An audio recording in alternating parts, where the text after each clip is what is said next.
So good morning, good afternoon mga pare ko, ano? So dalawin natin yung breed natin na red color neck dove, yun, no? Yan. Itong breeding na to, ito yung sisiw dati. 6 months 6 months na.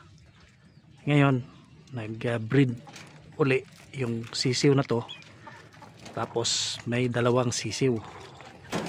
Tingnan natin.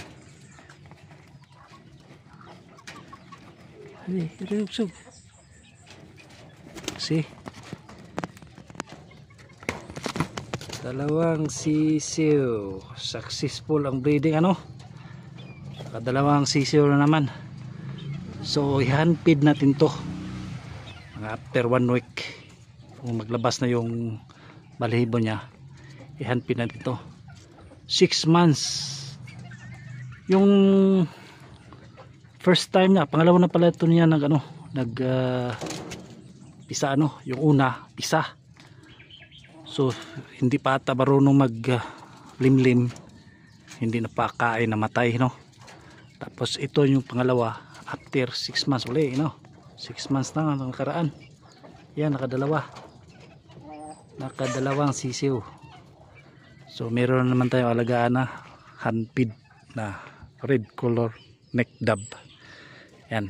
So kita ko sa inyo yung hinanfeed ko na first na breed. So ito yung successful na breeding na first breed, no? Yung tinamaan ng irgan yung nanay, tapos yung tatay naman is nahuli sa trap. Ito yung first breed niya. Yan. So soon magbi-breed na naman to. Malapit na to mag-breed. Wala pang itlog. Ano nila.